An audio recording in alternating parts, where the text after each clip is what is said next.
Ngalan ng Ama, ng Anak at ng Espiritu Santo, Amen. sumainyo ang Panginoon. At sumainyo rin.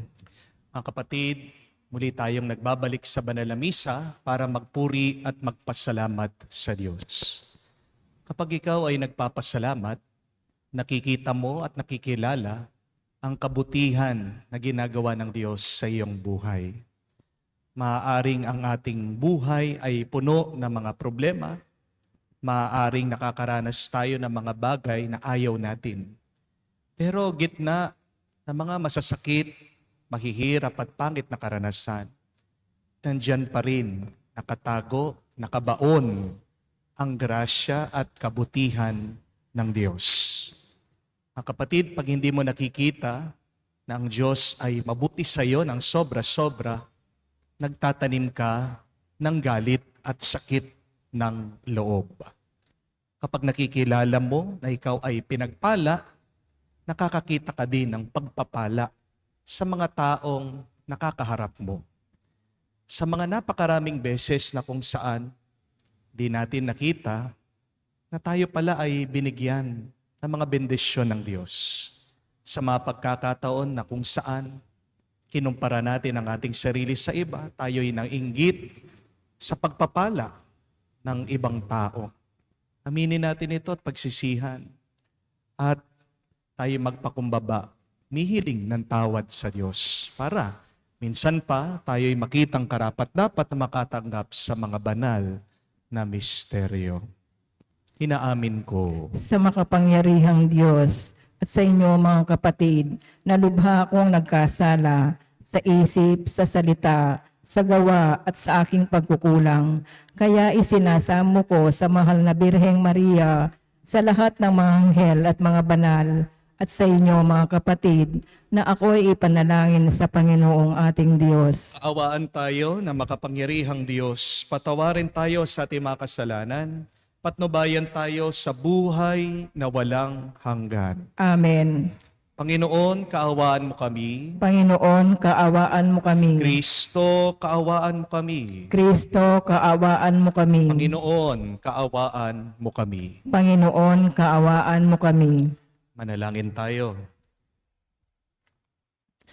Ama naming makapangyarihan, maisaloob nawa naming palagian ang mga galing sa Espiritu ng kabanalan, upang sa salita at gawa ay aming magampanan ang lahat ng iyong mga kinalulugdan.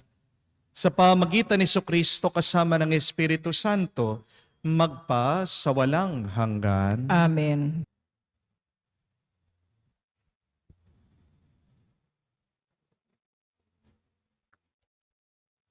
Pagbasa mula sa aklat ni Sirach.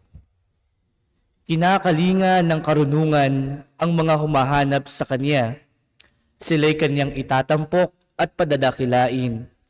Ang nagmamahal sa kanya'y nagpapahalaga sa buhay. Ang maagang naghihintay sa kanya ay nagtatamasa ng kaligayahan.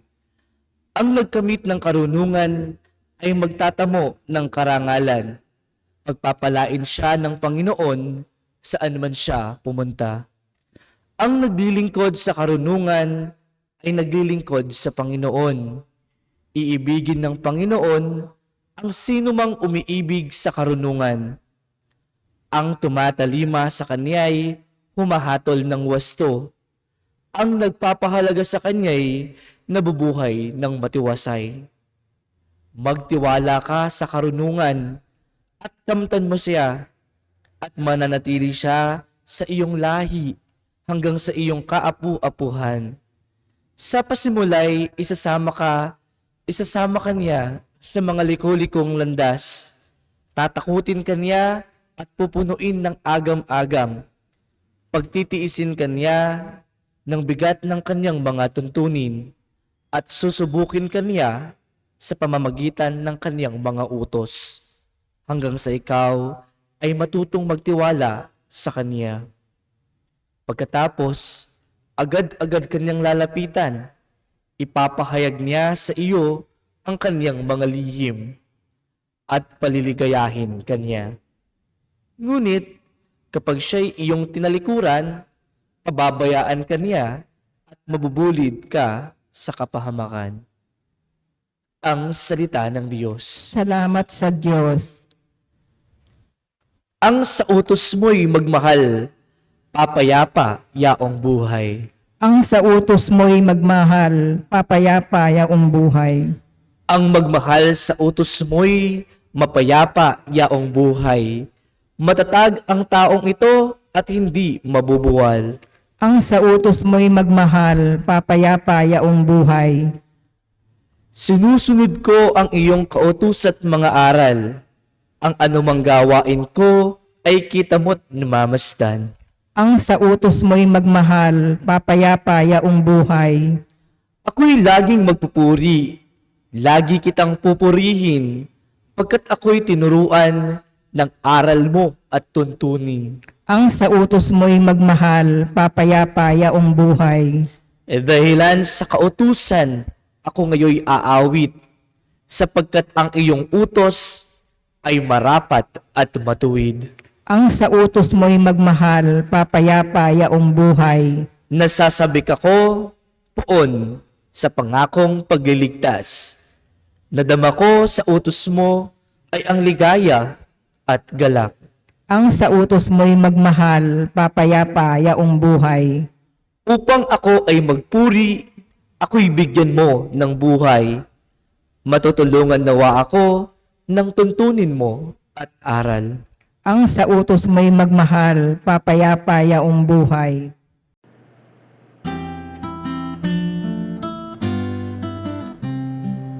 Alleluia, alleluia, alleluia, alleluia, alleluia, alleluia, alleluia, alleluia, alleluia, alleluia, alleluia, alleluia. Ikaw, O Kristo, ang daan, ang katotohanan at buhay patungo sa mangmahal. Aleluya, aleluya. Sumainyo ang Panginoon. At sumainyo rin. Ang mabuting balita ng Panginoon ayon kay San Marcos. Mapuri sa iyo, Panginoon. Nung panong yon, sinabi kay Jesus ni Juan, Guro, nakakita po kami ng isang taong nagpapalayas ng mga demonyo sa pamagitan ng pangalan mo. At pinagbawalan namin sapagkat hindi natin siya kasamahan. Ngunit sinabi ni Jesus, huwag niyo siyang pagbawalan, sapagkat walang taong matapos gumawa ng kababalaghan sa pangalan ko, ay agad magsasalita ng masama laban sa akin. Sapagkat ang hindi laban sa atin ay panig sa atin. Mga kapatid, ang mabuting balita ng ating Panginoon. Pinupuri ka namin, Panginoong Heso Kristo. Magandang araw po muli sa inyong lahat. May isang kwento tungkol po sa isang lalaki. Habang naglalakad daw siya sa tabi ng ilog, nabigla siya dahil yung kanyang alagang aso biglang lumundag doon sa tubig. Pero ang nakakapagtaka, hindi po lumubog yung aso doon sa tubig. Milagro, isang himala, naglalakad yung aso sa ibabaw ng tubig. Kaya naman po sa excitement, saya nitong lalaki, tinawagan niya yung best friend niya. Sabi niya, punta ka dito sa tabi ng ilog, may papakita ko sa'yo. At dumating po, nagmamadali, yung kanyang kaibigan, pinakita nitong lalaki, sabi niya, tingnan mo, yung aso ko, tingnan mo ang ginagawa niya. At pagkatapos, nakasimangot tong kanyang kaibigan, sabi niya, ano naman magaling dyan? Hindi mo ba nakikita, sabi po nung lalaki, naglalakad siya sa ibabaw ng tubig? At sumagot po yung best friend niya, sabi niya, oo, naglalakad nga sa ibabaw ng tubig, pero hindi naman marunong lumangoy ang aso mo. Sabi niya, isipin niyo po yun, no? Nakakita na siya ng kababalaghan ng milagro. Pero ang nakita pa rin nitong lalaki ay yung kulang, yung mali na hindi ginagawa ng aso. Meron talagang tao na walang nakikitang mabuti sa iba. Amen? Meron talagang tao na puro na lang mali ang nakikita nila. Ang tawag natin sa kanila, fault finders. Sa social media, mas kilala natin sila. Ang tawag natin sa kanila, mga bashers. May difference. There are two choices in our life. You can be a fault finder or a good seeker. You can become a basher or you can become a supporter. Ang tanong, saan ka ba sasaya sa dalawang yan? Ang tanong, saan ba magiging mas magaan ang buhay mo? Sa pagiging fault finder or good seeker? Sa pagiging basher or supporter? Minsan, ang malungkot na kwento, may mga tao na ginagawa nilang ugali ang paghahanap ng mali sa iba. Kala mo naman, kikita sila sa ginagawa nila. Hindi po ba? There are people who have made it their habit to find fault, to find mistakes in other people, thinking they will be rewarded. Kapatid, kahit na hanapan mo ng masama ang iba, hindi ka yayaman. Amen? Hindi gaganda ang buhay mo. Amen? Hindi ka aangat kapag binababa mo ang iba. Amen? Remember, finding fault in others is not rewarding. There is no salary in finding mistakes in other people. At hindi po yan ugali ng Diyos, ang naghahanap ng masama sa iba. It is not a holy attitude when you find fault in others, especially when other people are trying to be good.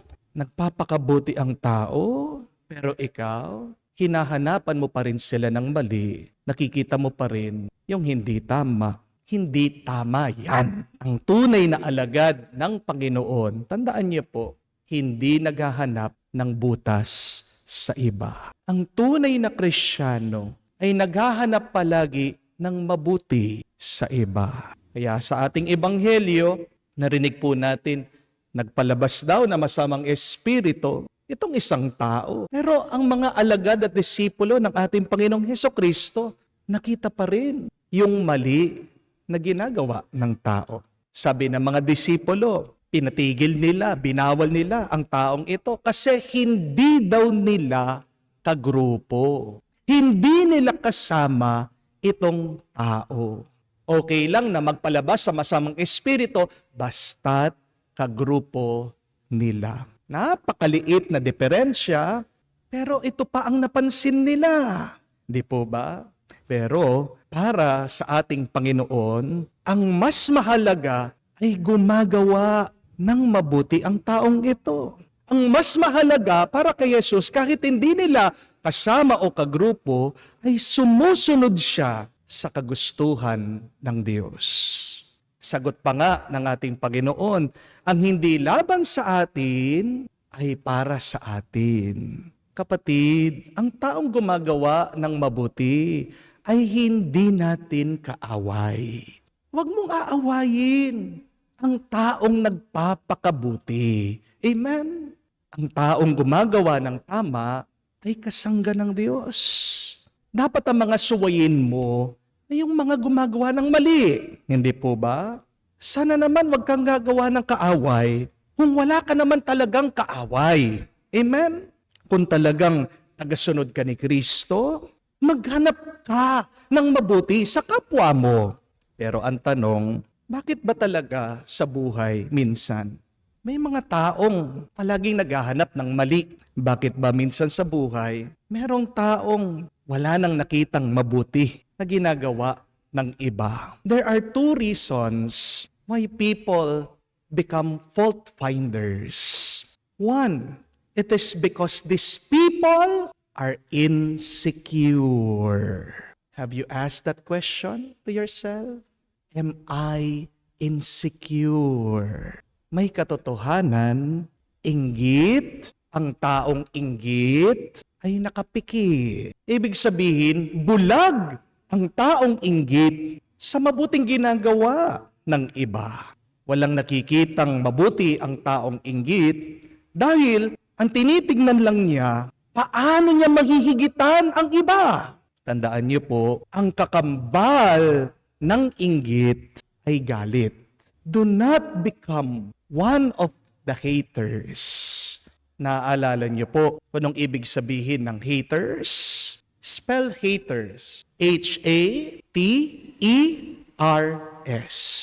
Baka nakalimutan niya po. May kahulugan yan. Haters means having anger towards everyone reaching success. Bakit nagagalit ka sa ibang tao?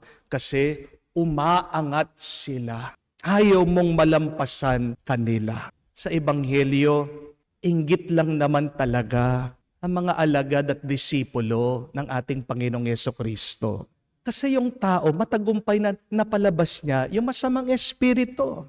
Habang sila, kung matatandaan niyo yung isang kwento, nabigo sila sa pagpapalabas ng masamang espiritong sumanib doon sa maliit na bata. Nagagalit sila dahil hindi nila nagawa yung nagawa ng tao. Ganyan talaga ang mga taong insecure at inggit. Ayaw nilang malampasan. Amen? Minsan, kailangan po nating unawain na ang ibang tao ay nagsasalamin sa atin. Ang mga taong hindi nakakakita ng kabutihan sa iba, yan yung mga taong hindi nila nakikita na may mabuti pala sa kanila. If you want to see good in other people, remember this. You must try first to see your own goodness. Your envy, your jealousy, your insecurity will disappear when you start to recognize you have been blessed. Oo, meron mga bagay na hindi mo magawa, pero meron ka rin naman mga bagay na nagagawa mo. Oo, meron mga bagay na wala sa buhay mo. Pero kapatid, meron ka rin naman tinanggap na wala ang ibang tao. Naiinggit ka dahil ang ganda-ganda ng sasakyan ng iba. Pero hindi mo man makilala na malusog ka. Di ba? Yan yung mas mahalaga. Naiinggit ka, nakakapagbakasyon ng iba sa ibang bansa. Pero minsan, bulag ka, hindi mo nakikita ang bait-bait na mga anak mo, ang tatalino na mga anak mo. My dear friends, try to see the blessings that God has graced upon you. Kapag nakikita mo na ikaw ay pinagpala, makikita mo din ang pagpapala sa ibang tao. The goodness you find in others reflects the goodness in you. May kabutihan ka ding tinanggap. Yan ang dahilan mo para maalis mo ang iyong inggit at galit. But secondly, fault finders are possessed by an evil spirit. Hindi ugali ng Diyos ang naghahanap ng masama sa tao. Kahit na kita ng Diyos ang lahat ng ginagawa ng tao, pero pinipili pa rin ng Diyos na tignan ano ba yung mabuting ginagawa ng taong likha niya. Gawain ng masamang espiritu na maghanap ng mali kapag may ginagawang mabuti ang isang tao. Gawain ng masamang espiritu na palaging naghahanap ng mali kahit na meron nang nangyayaring mabuti. Kaya mag-ingat po kayo ha, mga kapatid. Dahil kapag wala ka nang nakikitang mabuti sa iba, siguradong ginagamit ka na ng masamang espiritu. Nagtatanim na siya sa iyo ng galit at ng hinanakit. Hatred starts when you don't find any good from other people. Gawayan ng masamang espiritu, binubulag ka sa mabuting gawa ng iba. Bakit? Kasi gusto niya magkagulo tayo. Kaya imbis na mainis ka sa isang tao dahil palagi siya naghahanap ng butas, mga kapatid, kaawaan mo ang taong yan. Ipagdasal mo siya dahil nagiging alipin siya ng masama. Saint Ignatius said that our vocation as Christians is to seek God in everything. Para po kay San Ignacio, pwede ka namang makakita at maranasan mo ang Diyos sa lahat ng tao. Kaya nga, kahit na hindi mabuti ang bawat araw, makakakita ka pa rin ng mabuti diyan dahil sa Diyos. Kahit na hindi mabuti ang lahat ng tao, meron pa ring mabuting tao dahil sa Diyos. Kahit na hindi perpekto ang buhay, nagiging perpekto pa rin ito dahil sa Diyos. Mas mabuti kung ang Diyos ang iyong hahanapin. Dahil kapag nakita mo ang Diyos, makakakita ka ng mabuti sa buhay mo. Remember that when you seek God, you will see goodness. When you seek God, then everything will be good in your life. Amen? Kaya nga, kahit na madumi ang lupa, di ba, may tumutubo pa rin na bulaklak dyan. Kahit naman ang ginto, makikita mo lang sa mga nakabaon na bato. Kahit naman sa pinakamalalim at madilim na dagat, merong kayamanan. Ang mga taong naghahanap ng mali ay mga taong nagkakalat ng kalungkutan. Pero ang taong naghahanap ng mabuti ay taong nagbibigay ng pag-asa sa iba. Kaya nga kung gusto mong ma-inspire ang ibang tao, sana naman ipakita mo ang mabuting ginagawa niya. Siguradong malulungkot ang ibang tao kapag puro na lang mali ang pinamumukha mo sa kanila. Isang dahilan po yan, bakit nagpari ako? Kasi nung bata ako, kahit na napakapilyo ko, napakagulo ko, may isa pong pari na nakakita ng potential ko. Sinabihan ako minsan ng pari, alam mo, bagay kang magpari. At hindi ko po makalimutan yon. Meron palang isang tao na nakakita ng aking kabutihan, gitna ng mga napakarami ko ng nagawang kasalanan. Nagpapasalamat po ako dahil may isang taong naniwala sa akin at nagturo na meron palang nakatagong kabutihan sa akin. Kapatid, hindi mo alam, baka may mapasaya kang tao ngayon kapag tinuro mo, kapag nakita mo yung mabuting ginagawa ng tao. So, I challenge you, become a rainbow in someone's cloud. Be an umbrella in someone's rain. Be the sun in someone's storm. Be a star in someone's darkness. Huwag ka maging basher. Wala ka naman dapat ika-insecure. May mabuti pa ring nangyayari sa buhay mo. At hindi ka dapat maging alipin na masamang espiritu. Dahil tinanggap natin ang banal na espiritu galing sa Diyos. Mas mabuti, mas banal ang ugali na naghahanap ng mabuti sa iba. Tandaan niyo po yan. Marami na mga haters sa mundo. Huwag mo na silang dadagdagan. Mas kailangan natin ngayong panahon ang mga God seekers, good finders. Dahil mas kailangan ng ating mundo ng pag-asa. Dahil ang ating mundo ngayon, balot ng galit at ng puot. Yan po ang ating ipagdasal sa banal na misang ito, mga kapatid. Tulungan sana tayo ng Diyos. Maging kamukha niya. Hanapin natin ang kabutihan sa lahat ng tao. At umpisan natin ito sa pagtingin at pagkilala ng mabuting magagawa natin ngayon. Amen.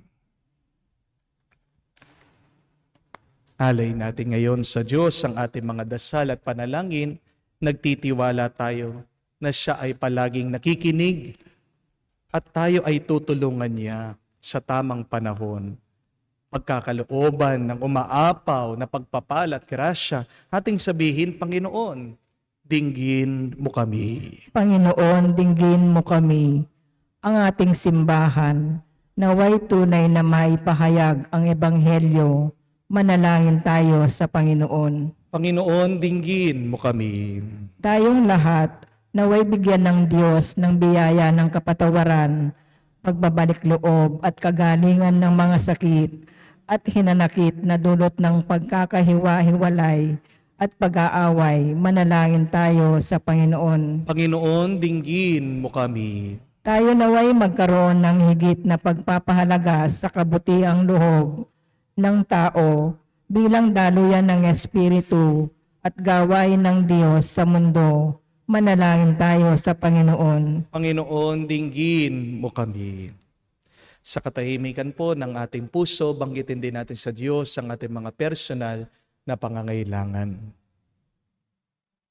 Makapangyarihang Ama, tulungan mo kaming tignan ang lahat ng tao ayon sa iyong pananaw. Bigyan mo kami ng lawak ng kaisipan at kabutihan saan man ito magmula. Hinihiling namin ito sa pamagitan ni Kristo, aming Panginoon. Amen.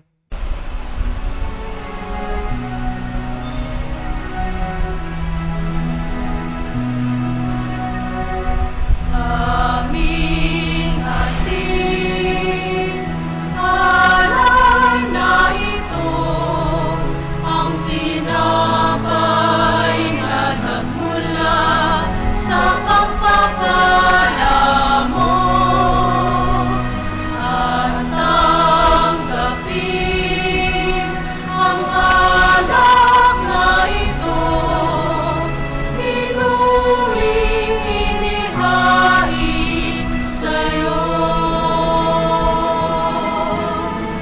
Mahal naming Diyos, iyong tanggapin ang munting alay mula sa amin. Buong puso namin hintayin pagpapala ng aming hiling. Pagpapala ng aming hiling. Thank you mga kapatid, para ng ating mga paghahain ay kalugdan ng Diyos amang makapangyarihan. Tanggapin nawa ng Panginoon itong paghahain sa iyong mga kamay, sa kapurihan niya at karangalan, sa ating kapakinabangan at sa buong sambayanan niyang banal. Ama naming lumikha, sa pagganap namin ng banal na pagdiriwang, upang ikaw ngayon ay aming paglingkuran. Hinihiling namin naway mapakinabangan ang aming inihahain sa iyong karangalan. Sa pamagitan ni Jesucristo kasama ng Espiritu Santo, magpa sa walang hanggan. Amen. Sumainyo ang Panginoon. At sumayin niyo rin. Itaas sa Diyos sa inyong mga puso at diwa. Itinaas na namin sa Panginoon. Pasalamatan natin ang Panginoong ating Diyos. Marapat na siya ay pasalamatan. Ama naming makapangyarihan, tunay nga marapat ikaw ang aming pasalamatan. Kinalulugod mong likhain ang sanlibutan na iyong pinagbabago at dinarangal sa pamagitan ng iyong anak na kinalulugdan. Kaya't utang na loob ng iyong mga tinatanggi at ng mga banal na kapiling mo lagi ang iyong pag-iliw at pagkakandili. Kaya kaisa na mga anghel na nagsisiawit ng papuri sa iyo nang walang humpay sa kalangitan, kami nagbubunyi sa iyong kadakilaan.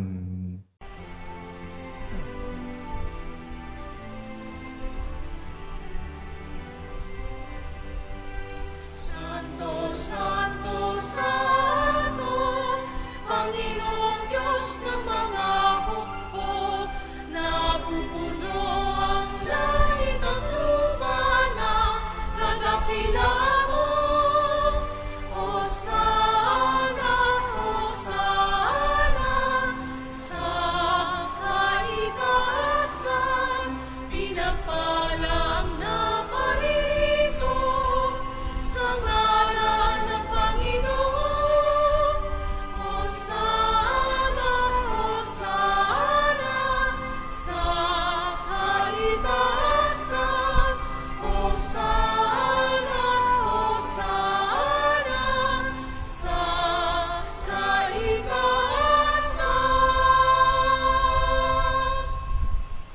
Ama naming banal, ikaw ang bukalan tanang kabanalan.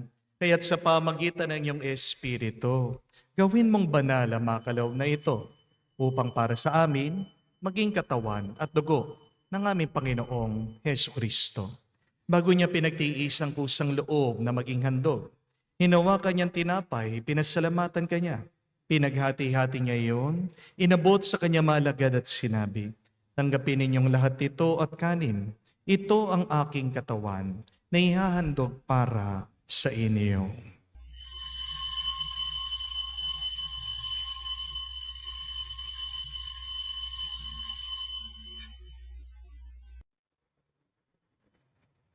Gayon din naman na matapos ang hapunan, hinawakan niyang kalis. Muli kanyang pinasalamatan. Inabot niyang kalis sa kanya malagad at sinabi, "Tanggapin ninyong lahat ito at inumin. Ito ang kalis ng aking dugo, ng bago at walang hanggang tipan. Ang aking dugo na ibubuhos para sa inyo at para sa lahat. Sa ipagpapatawad ang mga kasalanan, gawin ninyo ito sa pag-aalaala sa akin."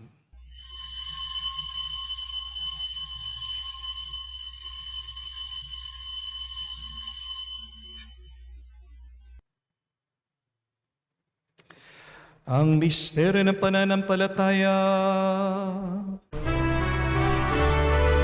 Aming ipinahayag na namatay ang iyong anak, nabuhay bilang Mesiyas at magbabalik sa wakas para mahayag sa lahat. Ama, ginagawa namin ngayon ang pag-alaala sa pagkamatay, muling pagkabuhay ng iyong anak. Kaya tinialay namin sa iyong tinapay nagbibigay buhay at ang kalis na nagkakaloob ng kaligtasan. Kami nagpapasalamat dahil kami yung minarapat na tumayo sa harap mo para maglingkod sa iyo.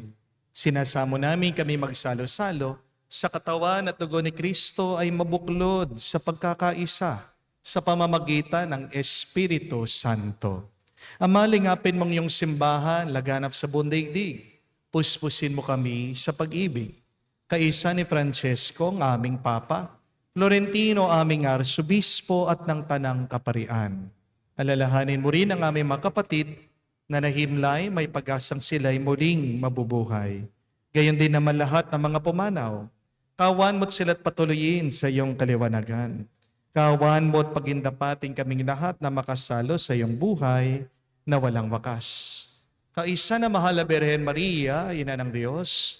Kaisa ni San Jose, ang kanyang maligayang esposo. Kaisa na mga apostol at lahat ng mga banal na namuhay dito sa daigdig na kalugod-lugod sa iyo. May pagdiwang nawa namin ang pagpupuri sa ikararangal mo sa pamamagitan ng iyong anak, aming Panginoong Heso Kristo.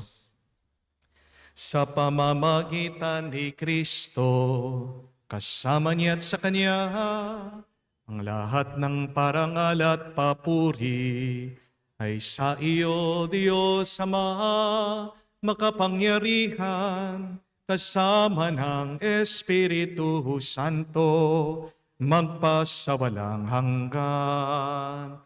Amen, Amen. Amen. Sa nakakagaling na utos sa turo ni Jesus sa Panginoon natin na Diyos, ipahayag natin ang lakas, loob.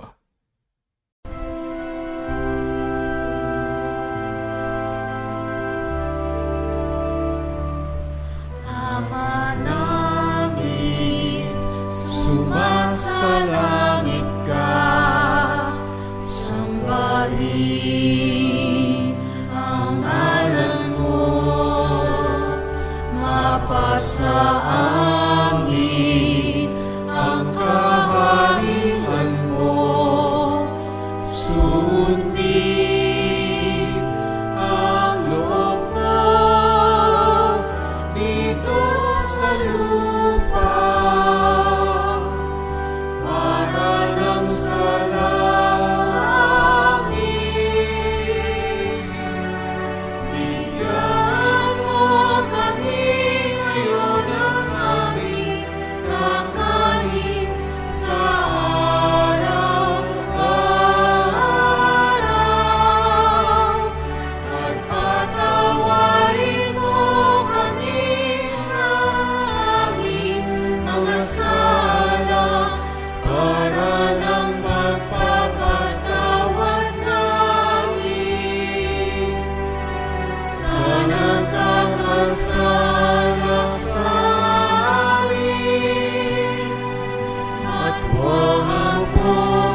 sa bukso at iadya mo kami sa lahat ng masama. Hinihiling namin kami adya sa lahat na masama, pagkalooban ng kapayapaan araw-araw, ligtas sa kasalanan, ilayo sa lahat ng kapahamakan. Samantalang aming pinanabikan ang dakilang araw ng pagpapahayag ng tagapagligtas naming si Heso Kristo. Sapagkat iyo ang kaharian at ang kapangyarihan at ang kapurihan magpakailanman. Amen. Panginoong Heso Kristo, sinabi mo si mga apostol, kapayapaan ang iniiwan ko sa inyo, ang aking kapayapaan, binibigay ko sa inyo. Tungayan mo ang aming pananampalataya at huwag ang aming pagkakasala.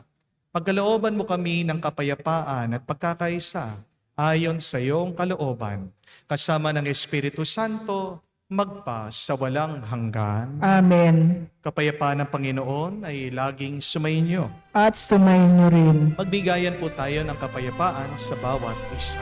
Peace with you po. Kapayapaan po sa inyong lahat.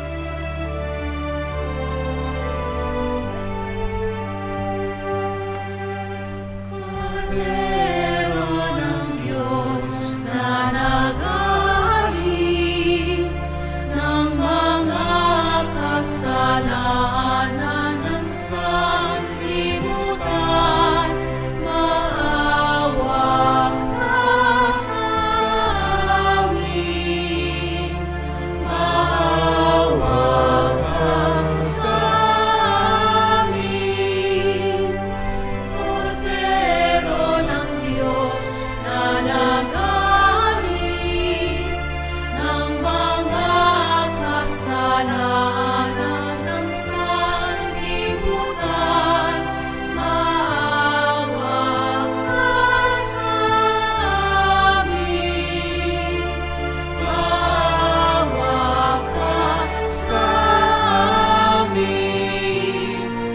Kordero ng Diyos na nag-aalis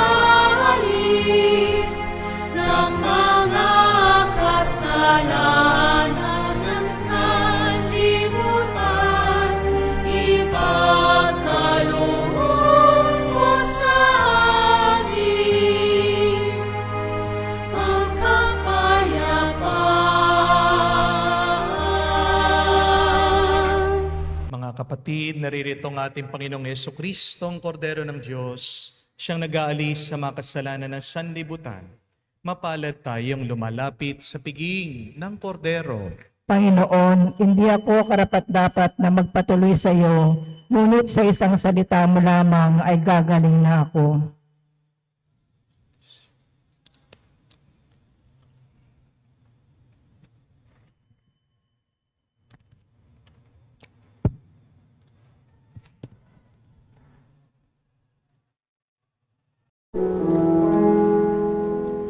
Make me a servant, humble and meek.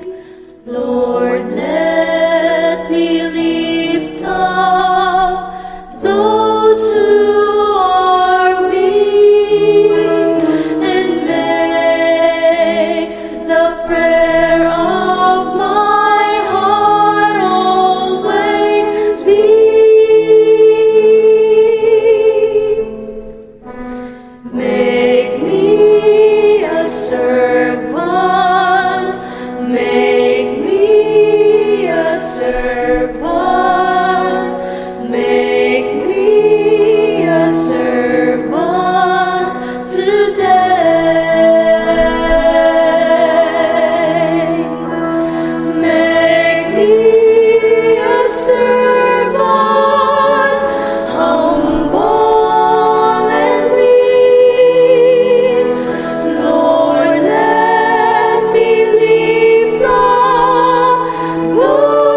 Manalangin tayo.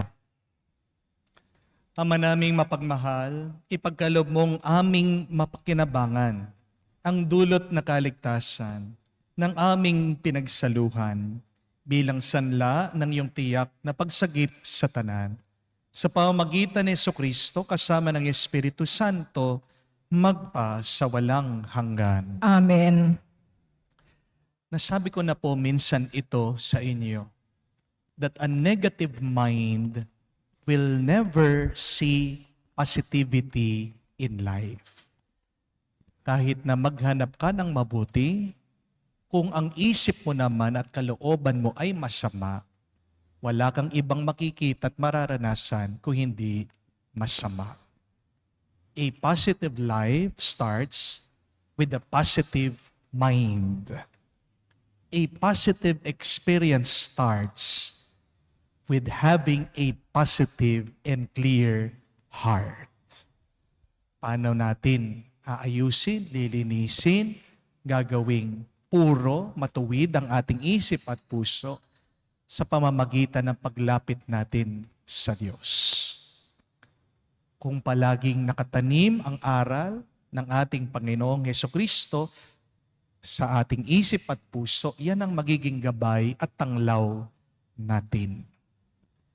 Mawawala lahat ng iyong insecurity kapag napapansin mo na hindi ka naman talaga pinapabayaan ng Diyos. Mawawala ang iyong inggit at galit kung ang unang tinitignan mo kung paano ka pinagpapala at pinibendisyonan ng Diyos. Try first to see goodness in your life and you will see goodness also in other people. Kahit na ang isang tao ay masama, kahit na hindi ka sang-ayon minsan sa ginagawa ng ibang tao, try your best, my dear friends, to seek goodness in what they are doing. Try to find God in them. Yan nga po ang akin pong assignment sa inyo ay isipin nyo yung mga taong kinaiinisan nyo. Isipin nyo yung mga taong may galit kayo sa kanila. Gitna nung kanilang mga pagkakasala, pagkukulang. Pag nilayan nyo, anong maituturo nila sa inyo? Ano pa ang mabuting ginagawa nila? Yes. At all people are good, but we can still do some good through the help of God. Kapag nakakakita ka ng kabutihan sa iba, nawawala ang iyong galit at nanunumbalik ang saya't kapayapaan sa ating puso.